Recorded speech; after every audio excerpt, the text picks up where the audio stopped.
although it did give him the XP tome in the orange, because it's taking Ghost Stops creeps. You're saying, okay, I don't want you to get a big hero advantage and fight me late game. I'm going to say, okay, you're going to run out of creeps in about 5 minutes. It's do or die, because I'm just mining more gold and you can't gain an advantage anymore. Sure, you can sit at 50 food all you want, but your 50 food 10 gold income isn't as much as my 80 food 14 gold income, so I still will outmass you. While normally it's normally the gold income is counterbalanced by creeping for gold. That doesn't exist when you steal your opponents. So there's that point there. So you see what he's doing though right now is he's just saying, okay, I'm biding my time. There's really, when you have an expansion, when you have an expansion, your opponent doesn't, there's no reason to attack your opponent. What are you going to gain? If the game goes on longer, you're just going to win with more units. What's the point of sort of, giving yourself a chance of losing by fighting in his base? That came out kind of badly, but I mean, the point stands is, it's not very hard to just say, okay, well, I'm going to keep creeping. Yeah, you are too, fine, but my army's going to get bigger. So, eat my shorts or something. Chain heal, barely in time. And, alright. So, you can see he walks the peons over to the expo and then trains one.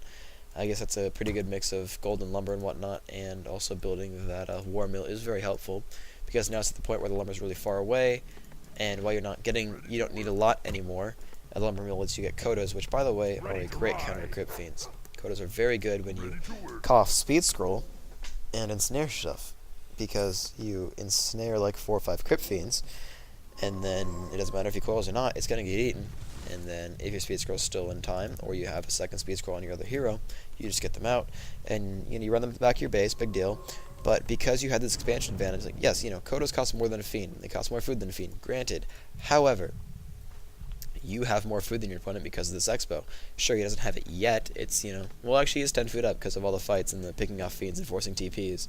But, I mean, he only made, what, like 1 replacement peon, so he's not even that steep in the, what do you call it? He doesn't have a lot of food soaked up in workers because he just trained 1 extra, because he banked a decent amount of lumber early on, and now he has his war mill to give his peons even faster mining times. He's not wasting a lot of food with workers. Another thing you'll see is that he is, yes, he's going Kodos for the Fiends, I mentioned that, but another thing he's getting is Headhunters, because it's a use for your barracks when you don't want to make grunts anymore, because they suck ass after your undead hits tier 2. Sorry. After he hits tier 3. While he's still tier 2, they're okay. But you notice that this Kodo focus, slightly annoying. It's only slightly. He probably should have dual nuked that, it would have gone down, or close to it. He could have finished it off with a couple more hits. But regardless, you notice that he's getting these Headhunters for a couple of reasons. One, to be able to use the barracks, and two, I think the main point is that it allows him to adapt to anything, because, ranged units can fight any unit. Whereas grunts can only hit ground, and raiders are still melee, so if you have enough units, they're pretty useless. You can only ensnare so many units at a time. The spell doesn't stack. So by getting Headhunters, you allow yourself to have focus fire damage. So if he suddenly pops up a bunch of Destros, you have a bunch of Headhunters there. They do pretty good damage. I mean, they're doing 28 average a shot. So to a Destro, it's actually 56 minus armor, which is pretty freaking good. You can 20-shot one. And that's tier 3 air, that's not so bad. So, but you can see the Kodos are getting raped, and yes, that does happen a lot. But one thing it does do is it does make your opponent focus them first. Now granted, yes, they don't have any armor, and yes, they're unarmored, which kind of is superfluous, you would think. But what it allows him to do is, while he's right-clicking this Kodo, and I mean, they're going to drop everything to kill the Kodo, because you already ate 1 Fiend. I mean, if he kills the Kodo and gets the Fiend back while losing a Fiend, he comes out ahead because he killed the Kodo, and you traded a Fiend for a Fiend. But what also happens, though, is that it allows you to get some pretty good positioning. I mean, if you play it right, if you pull them back in time, then the Death Knight's going to follow the Kodo around, and then you get the Fiends open really easily. And even though Ghost was fighting in this choke, you can see he's just crushing his army. He's like, oh, it doesn't really matter because I have such focus fire damage output. I can hex your hero as I'm focusing the Fiend down, which you can do if you time it right, if you know the cooldowns well enough. I end up seeming to be too late almost every time. I will silence just after the Stormbolt goes off, or just after the coil goes off. But sometimes I get it right, and then it's always a joyous occasion. But what's happening is he's saying, I'm getting this very quick tier 2 because 3 grunts with the upgrade and hex and a speed scroll will kill Fiends. And what's gonna have like 4 crypt Fiends and a level 3 DK? Okay, fine, you can coil shit. Well, you're not going to do any damage to me if you're coiling your own Fiends. These are 800 hit point grunts here, and you've got 4 Crypt Fiends doing... Okay, fine, they're doing 25 damage a shot, but these are 800 hit point grunts with 1 armor. And I've got a speed scroll to get away whenever I need. Plus, when I've got 1 hex, you're not even focusing with that one either because it has no attack. It's a critter.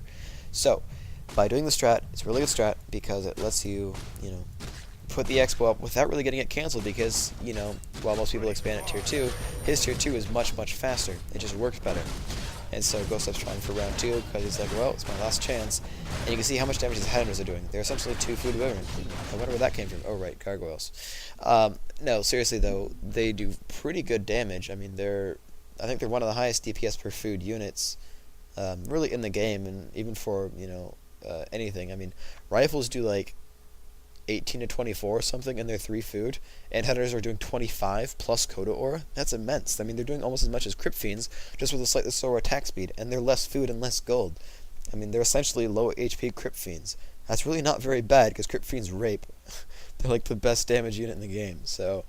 I mean, these are really very good units here, headhunters, and they're really underrated, mostly because, but he'll just nuke my units, he'll just nuke me, and yes, in some maps where it becomes a creep fest, that could happen, but, I mean, on Echo Isles, there's not a lot of creeping to be done. You saw he had 4-1, and there was nothing else he could really creep. Maybe 1 orange, get 2 lich, ooh, big deal, I have Ritual, so I can cast more level 1 Frost Novas.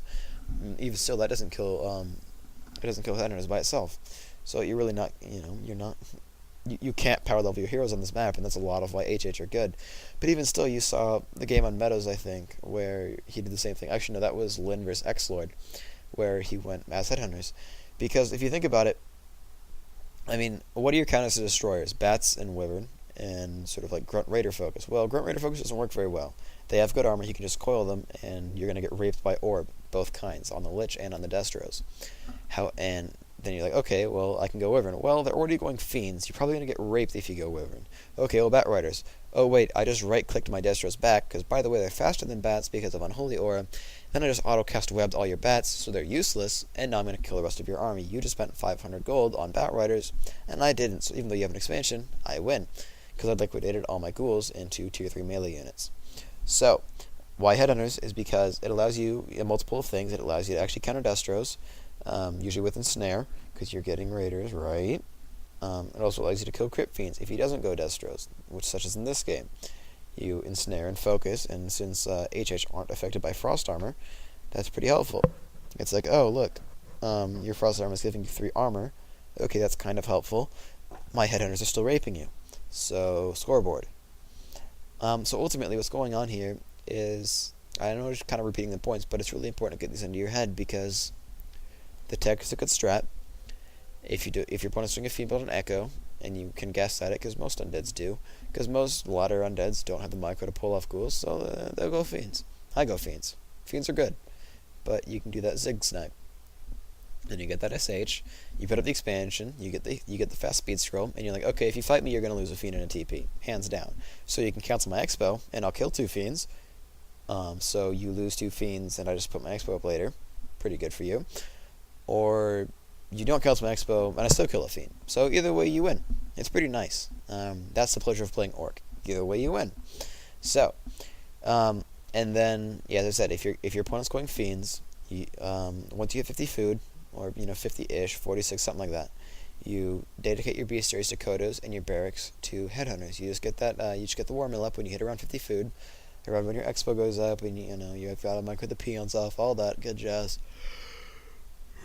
And then you just just that one barracks HH is going to slowly churn out enough units that it's going to be like, oh look, I have 8 Headhunters focusing your Fiend doing 200 damage, their resistance 150, so they'll 3-shot a Crypt Fiend with some hero damage. That's not very bad. Ultimately, Headhunters rape, Orcs overpowered, and this game is done. So, hope you enjoyed it. Leave me comments. I thought this one went pretty well, despite the vast amount of repetition. Actually, a very quick audio. I just realized it's under 20 minutes if I can end this in time. But it's a good way to explain how to do Fiends, and really, a lot of your Orc vs. Undead games like this should be rape. So, game over. Thank you for listening. Goodbye.